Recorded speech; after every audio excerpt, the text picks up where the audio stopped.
and fear what might come next month. He's fighting for the teachers that are forced to work 3 jobs to survive.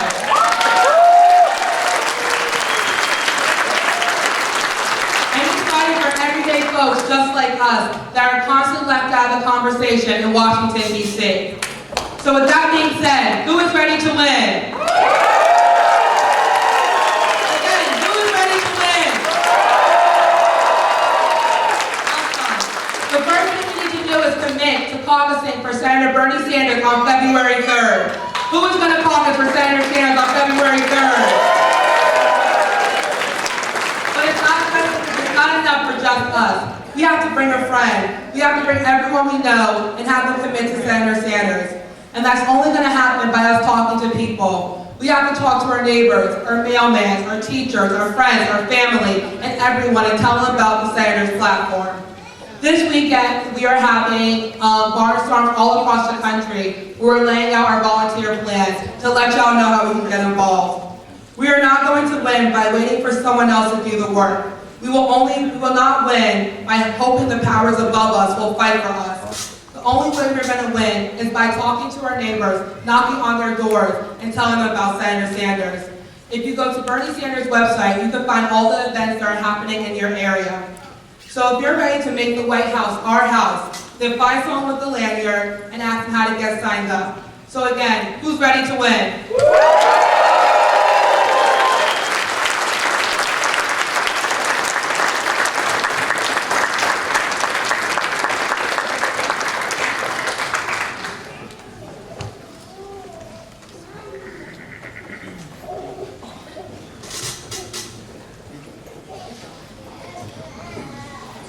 Please welcome to the stage an activist for peace and social justice and a local leader in the fight against climate change, Richard Fisher.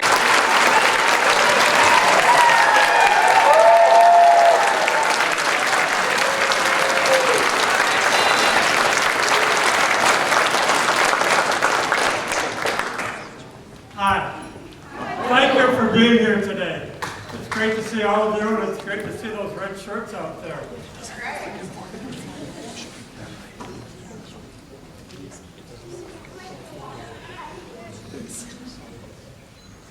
I'm Richard Fisher.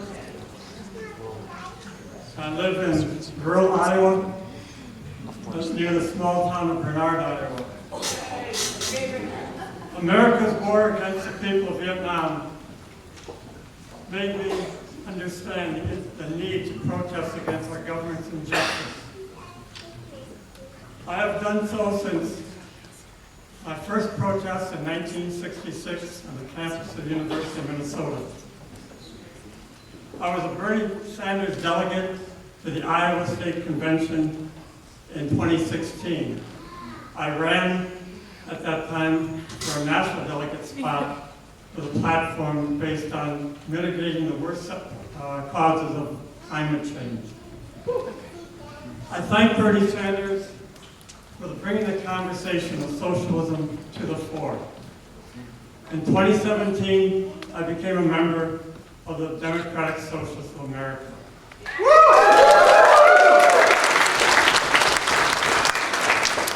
In the last 2 years, I'm continually amazed at the energy of the Dubuque chapter of DSA. And I see you all. My goal of a sustainable planet, a just America, and a peaceful world come out of my years of protest. And they intersect with my support of Senator Bernie Sanders as president. Bernie co-sponsored the New Green Deal.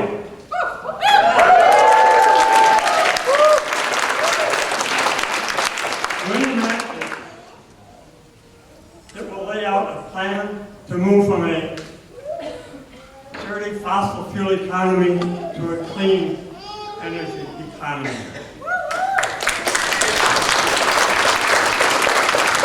Human caused climate change is real. It is part of the fabric of our environment. Income and wealth inequality through lobbying and influence of our political process has pushed us to the climate tipping point. Ours is now a suicide economy, to borrow a phrase from Richard Towers' novel, The Overstory. President Sanders will work to improve our environment and to mitigate the worst effects of climate change. He will keep fossil fuels off our public lands and in the ground. Senator Sanders' record as a legislator related to climate change includes keeping it in the Ground Act and the 100 by 50 Act, which says 100% emission-free vehicles by 2050.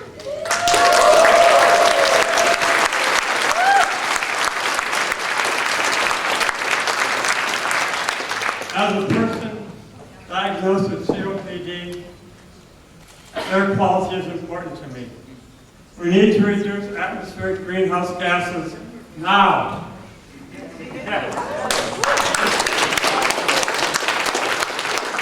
We need to reduce fine particulate matter in the air we breathe now.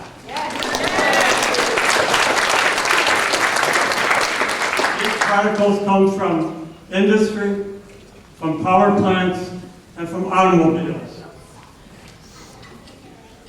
According to the 2012 CBS report, globally 8 million people die each year from complications caused or exacerbated by air pollution. I thank Senator Sanders for giving me this opportunity to speak to you.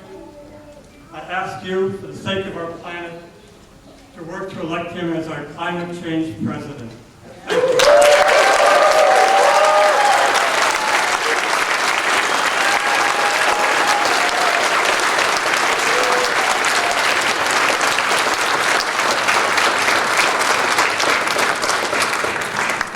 Please welcome to the stage John Deere worker, union member, Dubuque DSA member, and Medicare for All activist, Louis Meyer.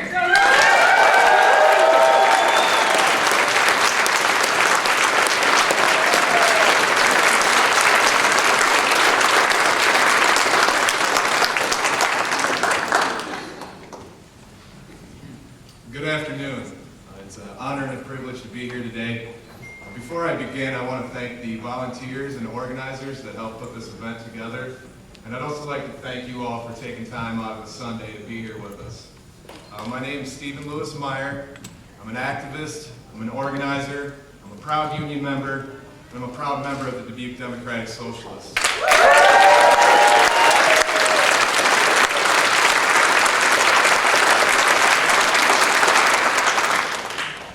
8 years ago, I fell in love with the most amazing person. Her name is Brianna. She's here with me today. Brianna is a type 1 diabetic. Type 1 diabetes is an autoimmune disease generally diagnosed in juveniles. Brianna was just 12 years old when she was diagnosed. When I met Brianna, I was immediately intrigued by her kindness and her compassion. It was rare for me to encounter someone as genuine as her. When we started dating, I definitely wasn't politically active, and I sure in the hell didn't know what type 1 diabetes was. Needless to say, it didn't take long for both of those things to change. Now, the moment that I realized that healthcare is a life or death fight is the day that I had to learn how to give Brianna a life-saving glucagon shot in case I were to ever find her unresponsive with low blood sugar. Now, that single life-saving shot has an average retail cost of $364.50. That's right. Now, Brianna has to have one of those on her, she has to have one at home, and she has to have one at work. That's over $1,000 a year. In addition, Brianna is prescribed 2 types of insulin, Humalog and Lantus. She receives 3 bottles of Humalog and 1 bottle of Lantus each month for a retail price of $1,055. So that's $13,660 a year just for those 2 life-saving medications, 3 life-saving medications. Now, Brianna also has an insulin pump, which requires specific supplies to function. She has a glucose meter and test strips to test her blood sugar, and so on. Now, Brianna and I stand with Senator Bernie Sanders because he's been a tireless fighter for progressive values.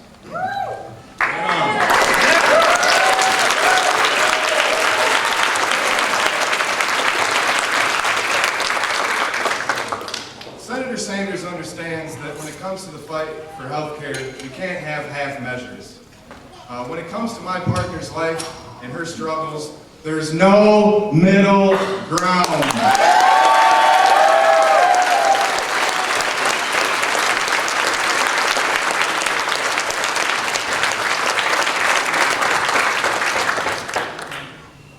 We sit down at our dinner table as a family and we discuss health care and we have to make decisions based on finances. There is no middle ground.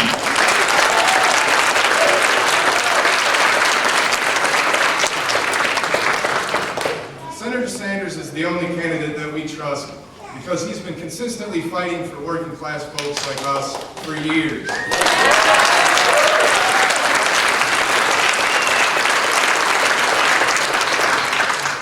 Bernie is the trendsetter.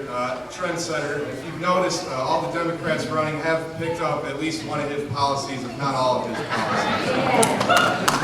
So most importantly, the reason why Brianna and I support Senator Sanders is because he has the integrity, the grit, and the guts that it's going to take on the lobbyists and the 1%.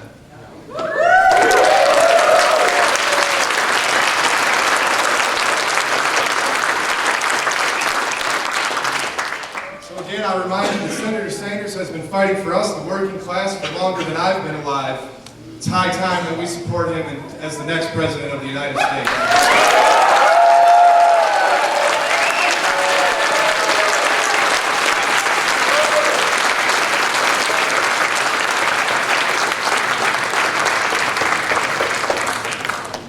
Please welcome to the stage Dubuque City Councilwoman Kate Larson.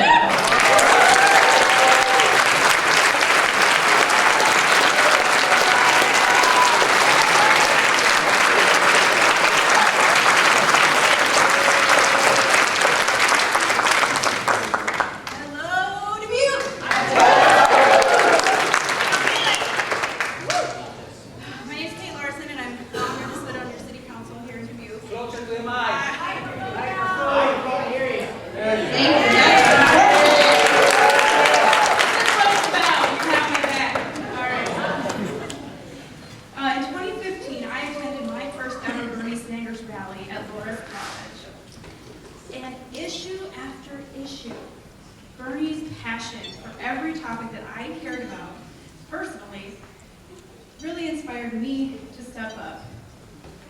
And I did. I worked hard for his campaign from February caucus all the way up to the Philadelphia convention to help Bernie help us. When I returned home, my friends Liz Tyler and Marcus Rubenstein really asked me and pushed me to run.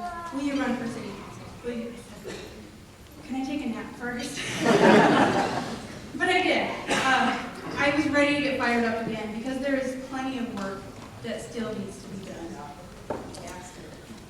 So I got fired up again, and with a lot of help from a lot of great people. This time it was for Dubuque's beautiful, diverse, hardworking Riverside board on the north end.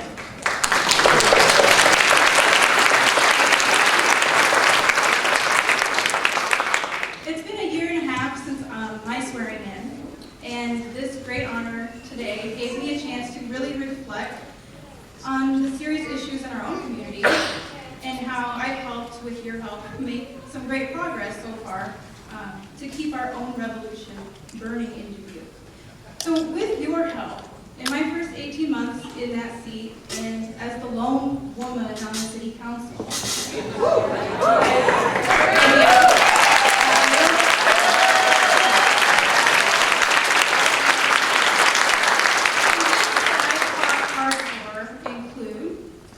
more pesticide-free parks and green spaces. Council meetings and amenities that are ADA accessible. Metal detectors at 5 Flats, those are coming now. Addressing big gaps in child care and fresh food access. There are some big gaps. Striving to make Dubuque a truly inclusive community, not just one on paper.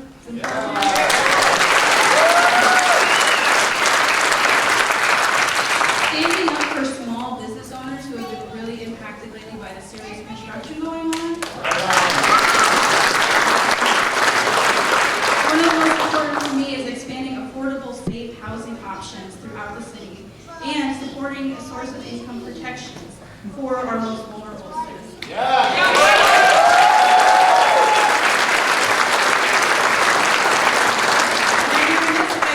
Pushing for more pet-friendly Dubuque because pets are friendly families too. Continuing to invest in the arts, proposing an in-house minimum wage for city workers and contractors.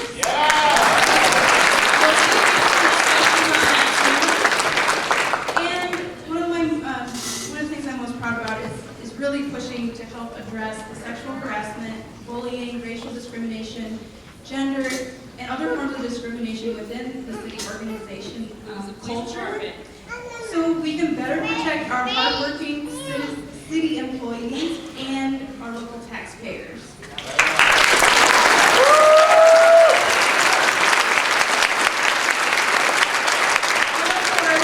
None of this would be possible without an amazing network of support. You pushed me to run. You volunteered. You came out to vote in your city council race, your school board race, the 2018 House race, and the congressional races in 2018. Give yourself a round of applause if you voted.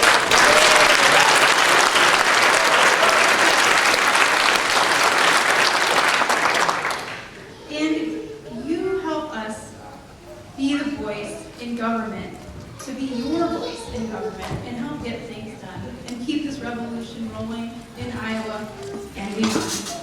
But there's one special candidate I know who has a to-do list much longer than mine, and he could really use some love today too. Are you ready to meet the next President of the United States?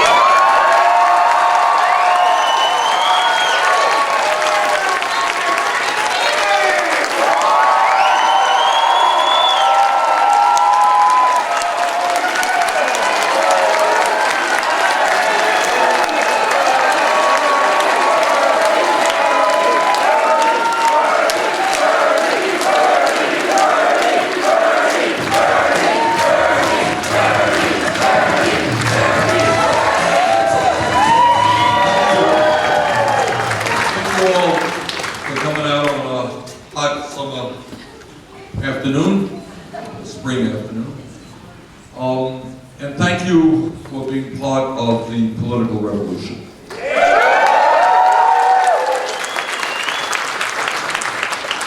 What that means is that we are here to obviously win the state of Iowa. I think we're going to do that.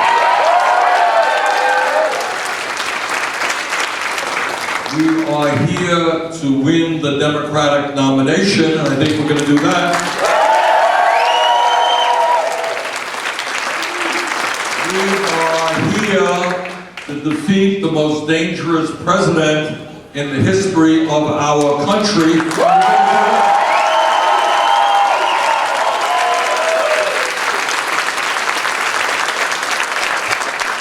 But we are here to do something even more than that. And that is, we are coming together in this campaign, an unprecedented campaign, which now has more than 1 million volunteers and thousands of volunteers right here in Iowa. That's our light show. We're here to do something different. It's a different message than any other campaign that's out there.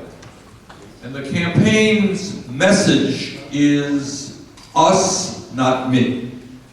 And that message means that we are about not just winning the election, but transforming this country.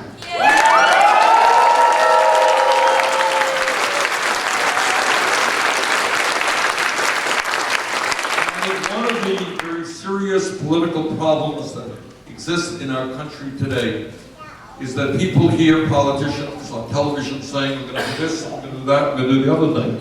But somehow not much changes. Same old goes on, and people get discouraged and they don't vote, they give up on democracy.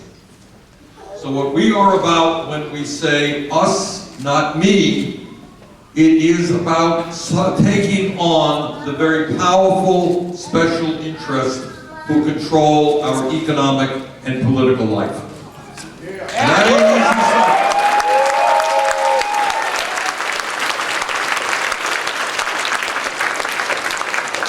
I can tell you a lot of things that we're going to do, but I can't do it as president unless we have millions of people standing with me demanding that change.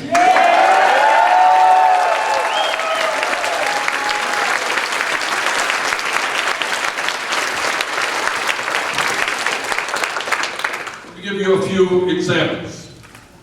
The American people increasingly understand that health care is a human right, not a privilege.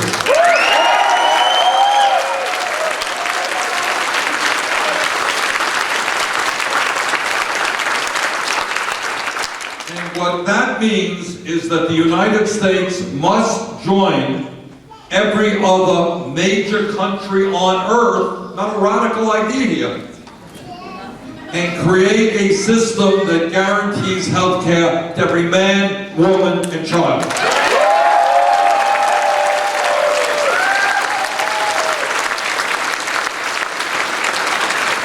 Does anyone here think that that is a radical idea? No! It is not a radical idea.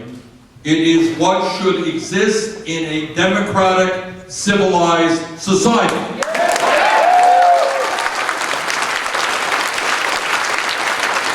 It is not widely reported, but we lose some 30,000 people a year because they don't have health insurance, or, like many of you, they are underinsured with large deductibles and co-payments. And if people don't have any money, or they have a large deductible and a large copayment, they hesitate to go to the doctor when they get sick. And if you hesitate to go to the doctor when you get sick, it is likely you're going to get sicker. And maybe you end up in the emergency room, which is the most expensive form of health care in America. Or maybe you end up in the hospital. So what we believe as a moral right is that whether you are rich or whether you are poor, you should be able to go to a doctor when you need to go to a doctor.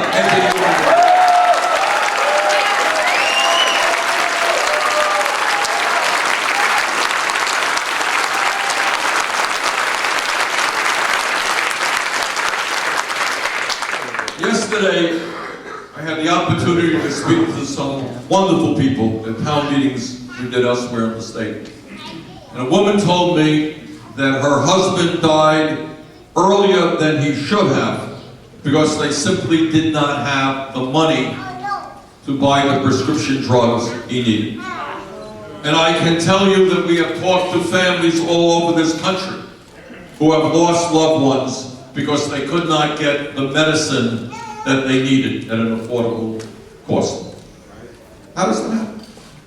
It happens because of the greed of the pharmaceutical industry.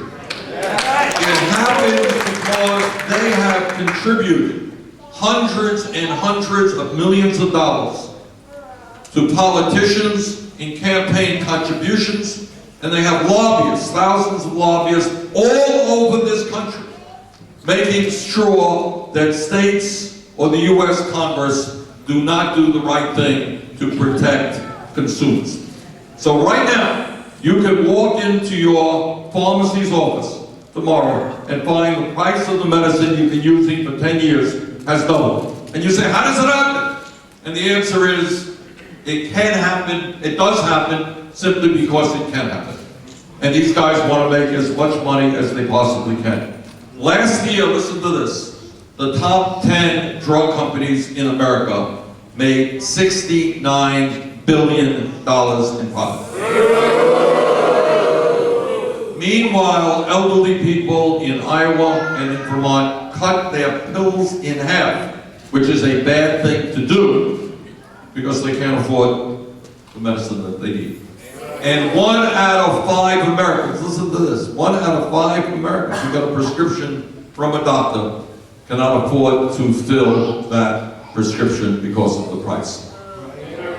So what are we going to do about it? Well, good question. Thank you for asking me. I'll tell you what we're going to do. We're going to lower drug prices in this country by 50%. Okay?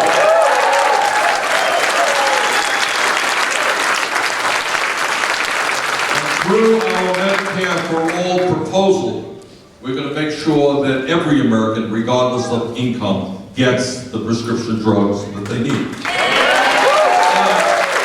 Is this a radical idea? It is not a radical idea. Because all that cutting drug costs in this country by 50% would do is bring us to where other countries around the world are.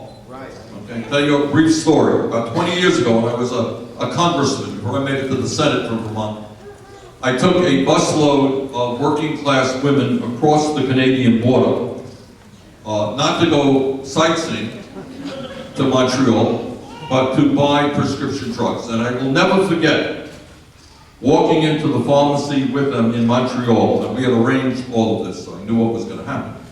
But they purchased tamoxifen, which is a widely prescribed breast cancer drug. And many of these women were struggling with breast cancer. They bought that medicine, the same exact medicine as they were using in Vermont in the United States, for 1/10 the price. Got it?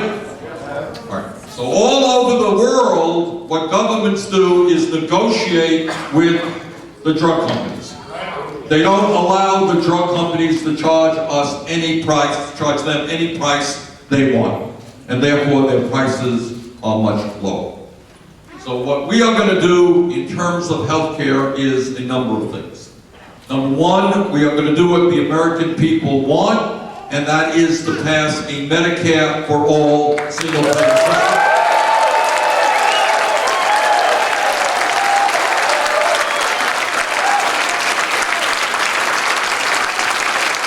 Number two, we are going to lower drug costs in half. And number three, we are going to greatly expand primary health care in America.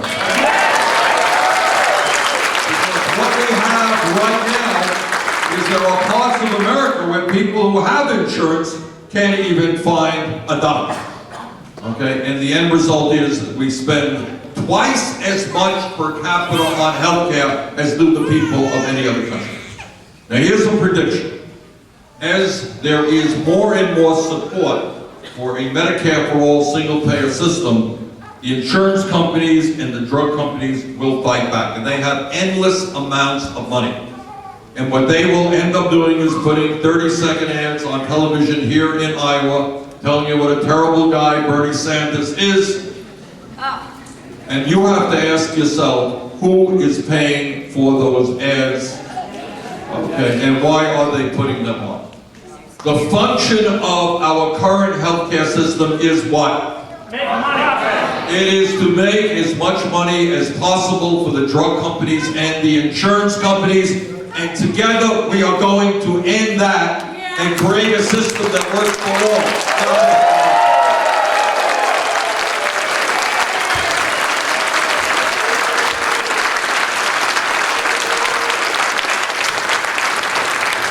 Now, to bring about change in this country, we have to do something that is not easy.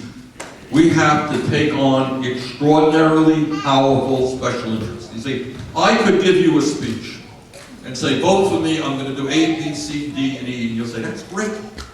But I would be lying to you if I told you that I could accomplish all of that unless millions of people were prepared to stand up and fight for those goals.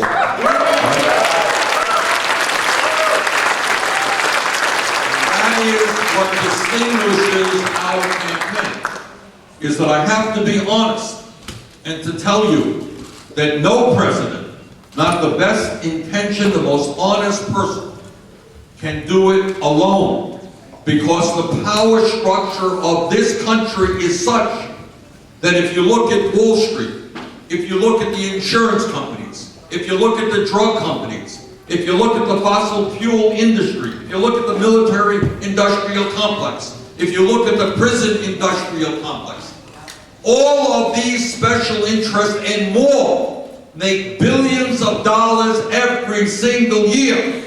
And they are not going to give up their profiteering, and they're not going to give up their power unless the American people stand up and demand it.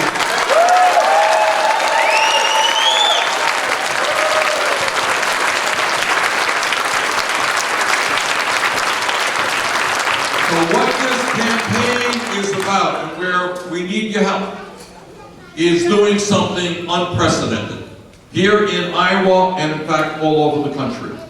And that is putting together the strongest grassroots political movement that this country has ever seen.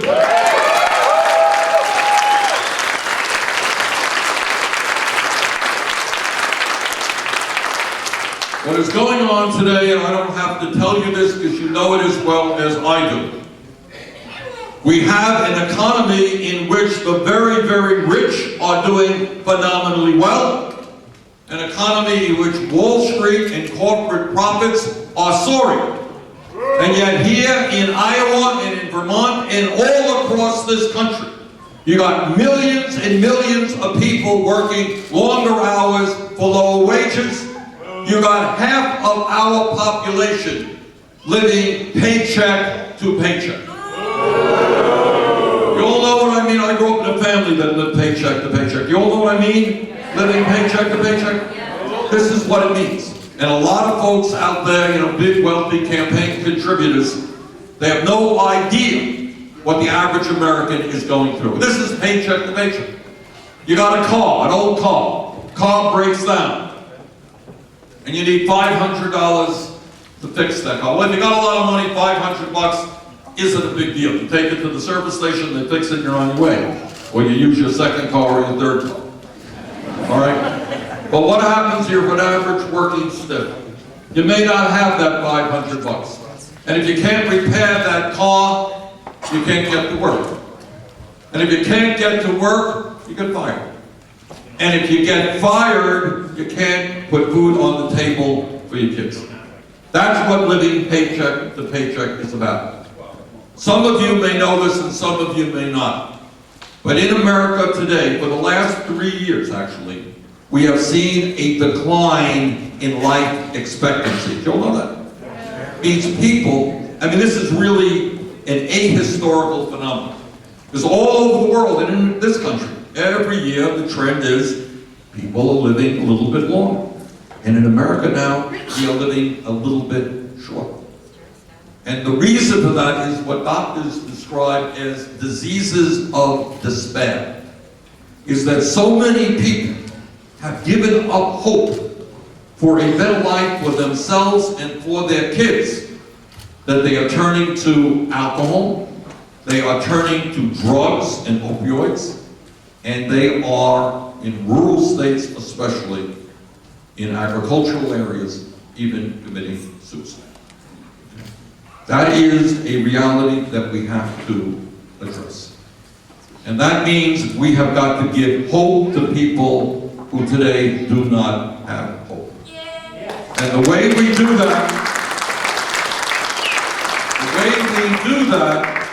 is demand that we have a government and an economy that works for you and you and you and ordinary Americans and not just the top 1%.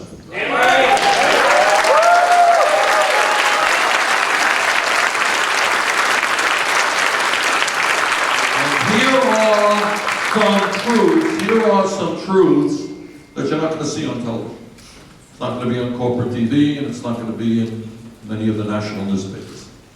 And you have to decide, we have to decide as a people, whether this is what we want as a nation. Today in America, you got 3 families that own more wealth than the bottom half of America. You got the top 1% owns more wealth than the bottom 92%. And today in Iowa, and I talk to people in your state all over the time. People are making $8 an hour, $9 an hour, $10 an hour. 49%, almost half of all new income is going to the top 1%.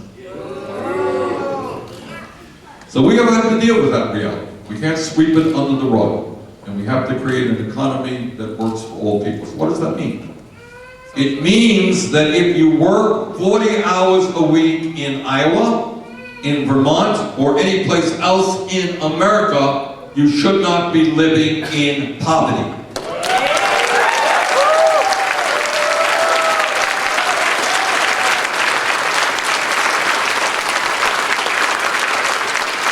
This morning I had the opportunity of marching with some very, very brave people at McDonald's. And these people in Cedar Rapids, they went out on strike in order to tell McDonald's they cannot make it on $9 an hour or $10 an hour. They need $15 an hour and union.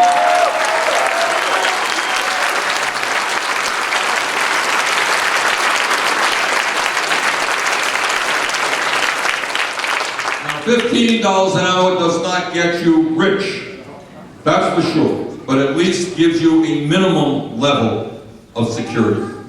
And I am proud to tell you, and this is how change comes about. My message today is I would like people to think, how do we bring about change? Historically, how has it happened? And how it has always happened is from the bottom on up, never from the top on down.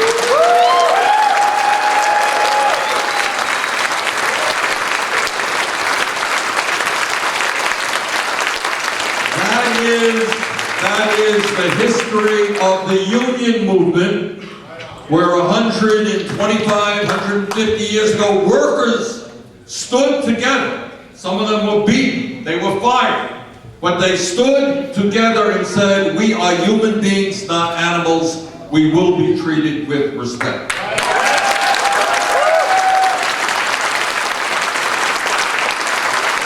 It is the history of the civil rights movement, where millions of people, black and white, demanded an end to racism and segregation. It is the history of the women's movement.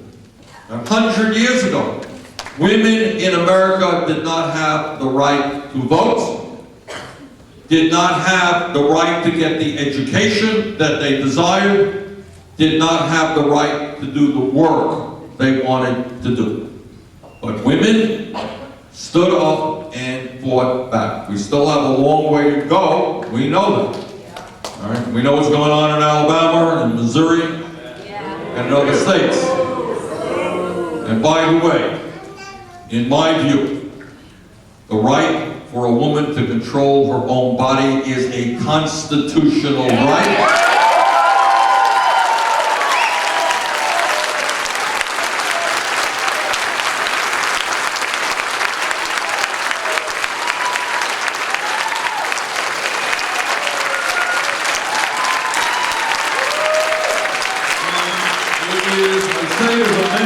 I say to the men who are here, this is not just a women's issue. This is an issue for all of us, and men have got to stand with the women in this world.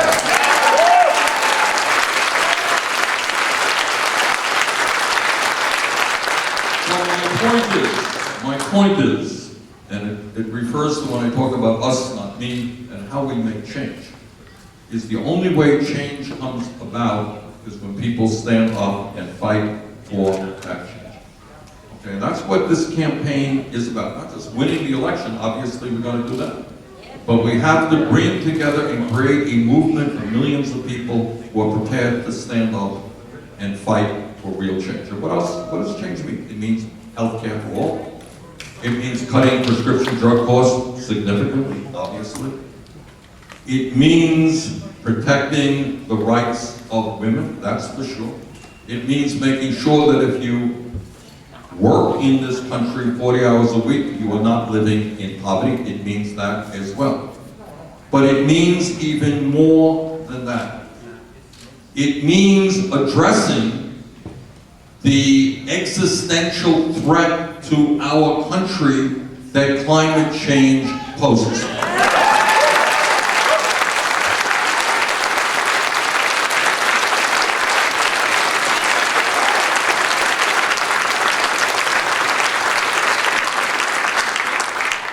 Now, Donald Trump embarrasses us every single day. He embarrasses us because he is a liar. And I have to say that. That's true. He is a liar. He is a racist. He is a sexist. He is a homophobe.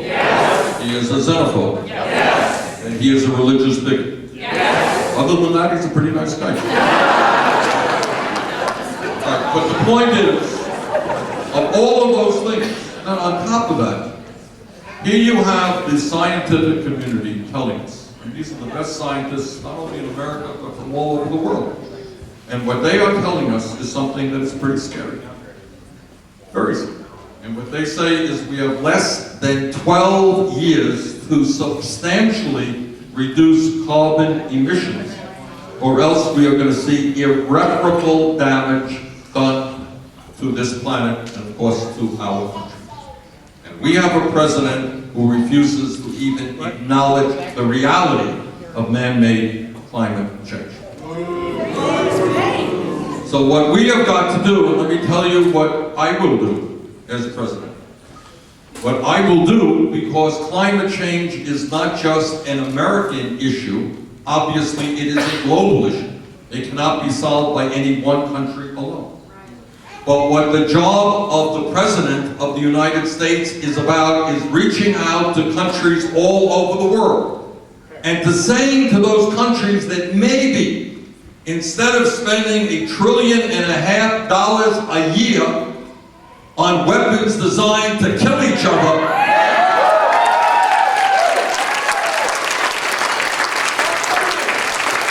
maybe we should work together to combat climate change. And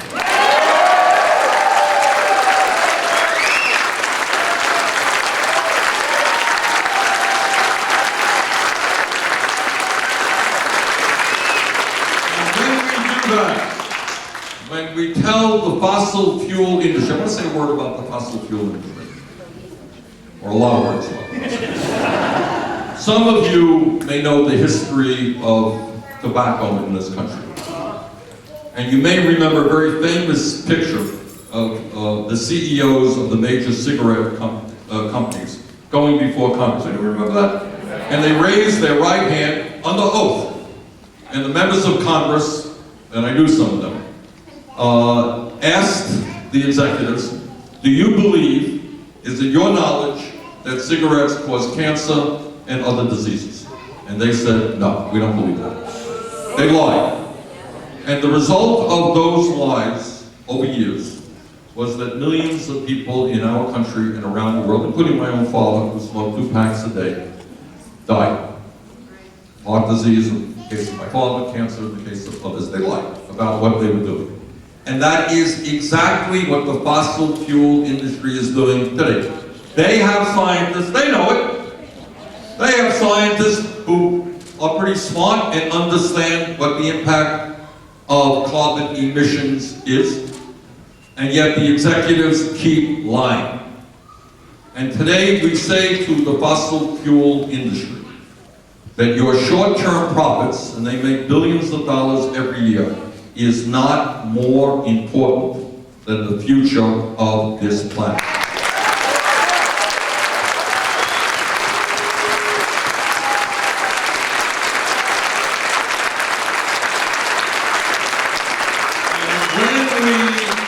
Take on the fossil fuel industry, which is a very, very powerful institution in Washington. When we take them on and we transform our energy system away from fossil fuel to energy efficiency and sustainable energy, when we do that, we are going to create millions of good paying jobs.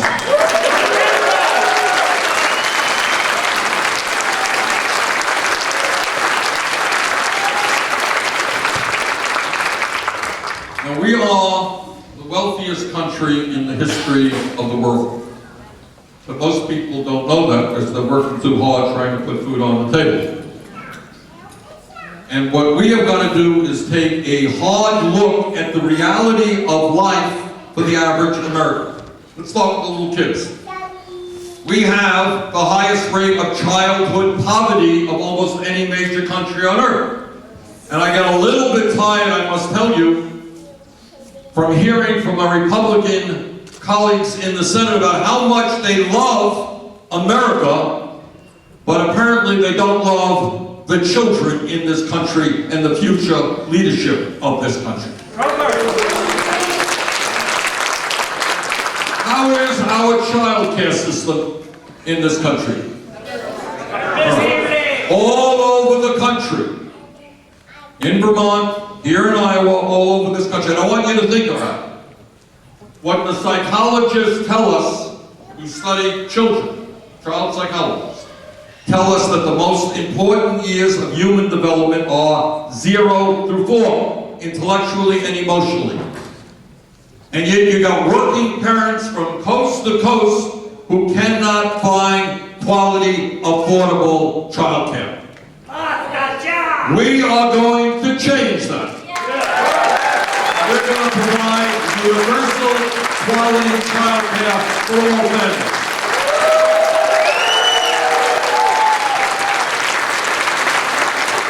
All across this country, there are exceptions, but by and large, all across this country, you're seeing public school districts struggling with inadequate budgets. You're seeing teachers being forced to take money out of their own pockets to buy supplies for their children. And I want to applaud, in the last year, teachers from all across this country who went out on strike, who marched, and who demonstrated, who demanded that their kids get a decent education.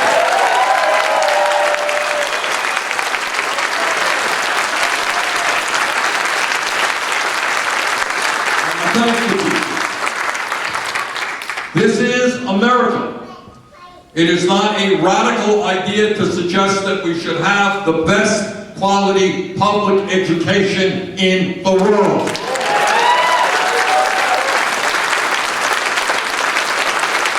It is not a radical idea to say that we should pay our teachers and our child care workers the salaries that they work to do.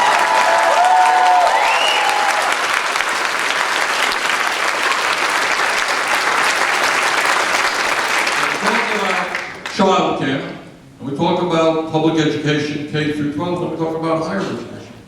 You are living in a nation where, this year, today, hundreds of thousands of bright young people cannot afford to go to college. Think about how horrific that is. These are kids who have the ability, but they cannot afford to go to college. Some of them might end up, have been great scientists or teachers. They're never going to have that chance. And then you've got millions of others who did go to college, who left school deeply in debt.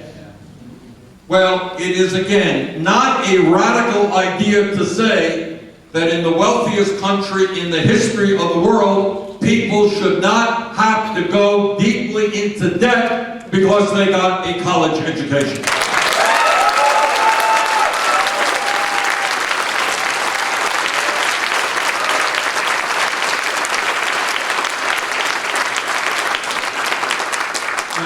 My critics will say, well, Bernie's a nice guy. He wants to make public colleges and universities tuition free.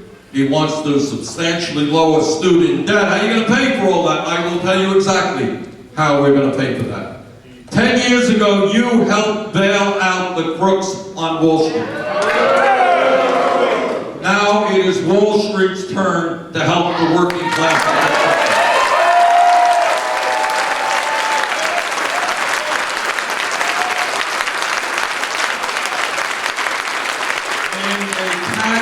A modest transaction fee tax on Wall Street speculation will make public colleges and universities tuition free. And that's what I'm talking about.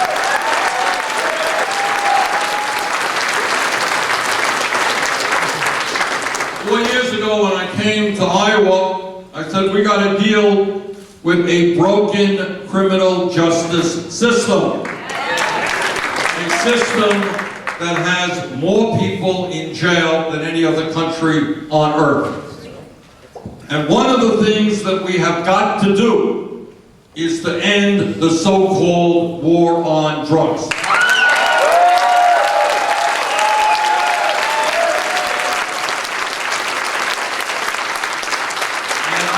Very happy to tell you that not only over the years, recent years, have we made progress in raising the minimum wage, on changing consciousness about health care for all, but we have made real progress in either decriminalizing or legalizing the possession of marijuana.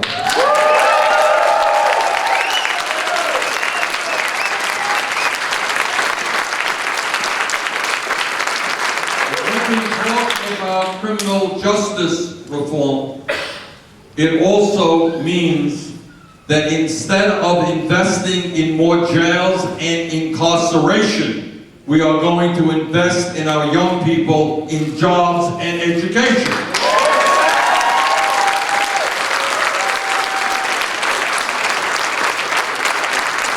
I want to say a word to some of our seniors who may be watching this or here this evening.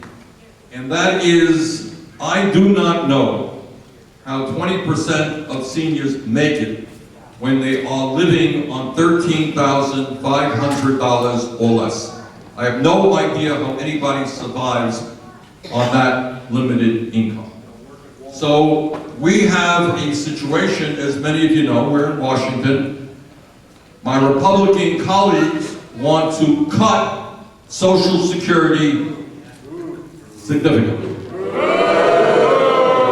After giving $1.5 trillion in tax breaks to the 1% and large private corporations, they have concluded that the deficit is too high, and the way to deal with that is to cut Social Security. Well, we've got some very bad news for them. We are not going to cut Social Security, we're going to expand Social Security.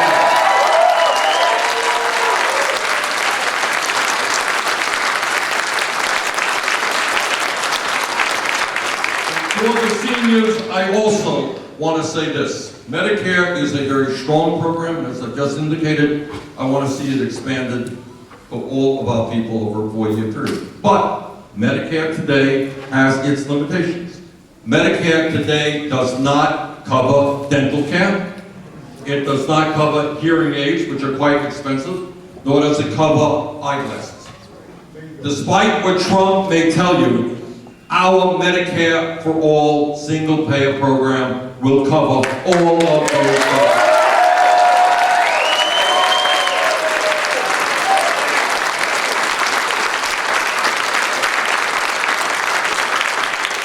Last point that I want to make is that the 1% in this country is incredibly powerful. I deal with them every day in the Senate, and I know what their power is about, and I know they have endless amounts of money. Endless amounts of money. You want to take them on? They have billions of dollars in which to fight. The way we defeat that wealth and power is by understanding that at the end of the day, the 1%, despite all their wealth and power, is just 1%.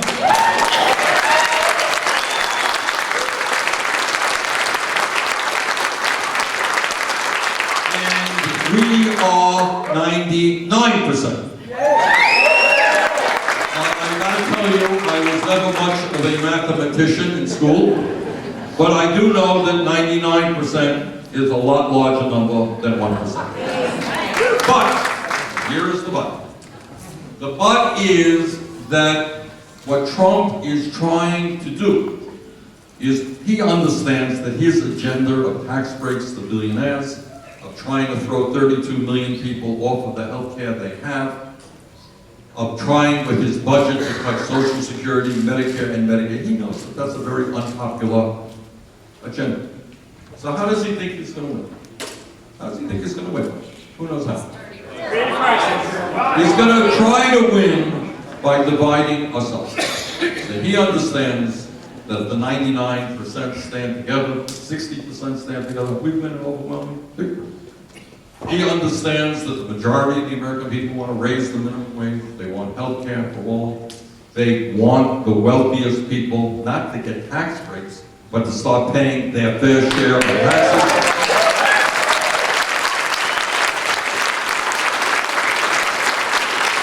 He understands that unlike himself and his administration, the American people know that climate change is real and a threat to this planet. He knows the American people want real comprehensive immigration reform, real criminal justice reform. They believe that a woman has a right to control her own body. He understands that. So how do you win an election if you are on the wrong side of almost all of the issues? Well, lying is one way you do it, that's right. But the other way you do it is a very conscious effort to divide us up. To divide us up. To divide us up based on the color of our skin, to divide us up based on our religion, divide us up based on the country we came from, or our sexual orientation. And that is what they think their path to victory is about, is demagoguing one group or the other group. But we have some bad news for Mr. Trump. And that is, we will not allow him to divide us up. We are going to come together around an agenda.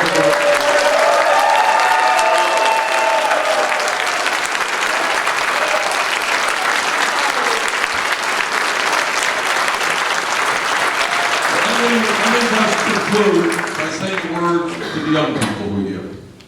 And that is, in my humble opinion, the younger generation today is the most progressive generation in the history of America.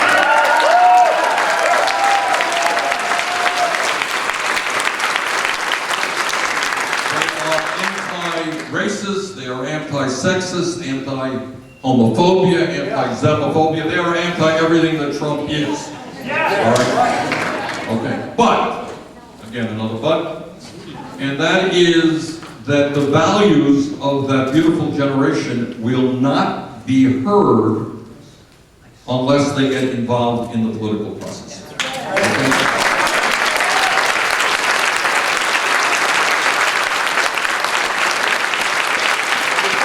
Now, historically, young people vote at a much lower rate than older people. That's just a historical fact.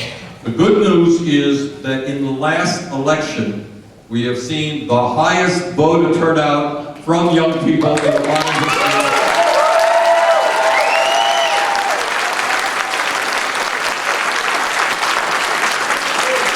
That is very good news, but we have got to do our job in getting more and more young people involved in the political process. Now, I know there are a lot of young people out there who don't think very much of politics, and they think you're a little bit crazy to come to an event here today. All right, but you go back and you tell them that if they are worried about whether or not they could find and afford an apartment, if they are worried about the low wages they are receiving, and by the way, the younger generation today, if we do not change it, and we must, will likely have a lower standard of living than their parents. If you hear your friends complaining about the outrageous level of student debt they have, or their concerns about sexism or racism or climate change, you tell them that you're sick and tired of hearing them complaining. They gotta put up or shut up. And that means they have not been involved in any and every way in the political process.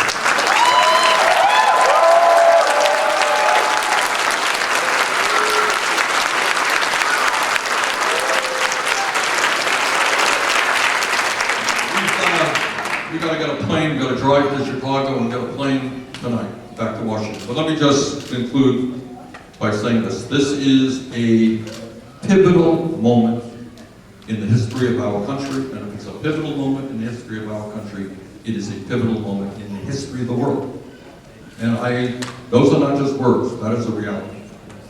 We are looking, if we do not change course, at this country becoming an oligarchic form of society where a handful of wealthy families control the economic and political life of this country. Under Donald Trump, we are looking at this country moving into an authoritarian society with a president who neither understands or respects the Constitution of this country. And if we do not act and we do not defeat Trump, that is the direction we will continue going. The alternative, however, is creating an economy that works for all of us and creating a vibrant democracy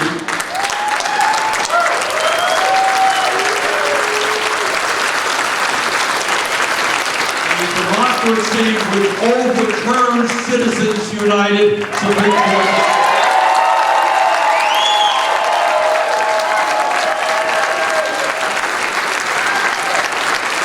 A democracy which ends voter suppression. You can tell how worried the Republicans are about democracy and about more and more people getting involved in the political process, because all over this country, state after state after state, they are working hard to try to prevent people of color, poor people, and young people from participating in the political process. So our job right now is to stand up and fight back. Our job is to create an unprecedented grassroots movement which not only wins this election, but together transforms this country. Thank you all.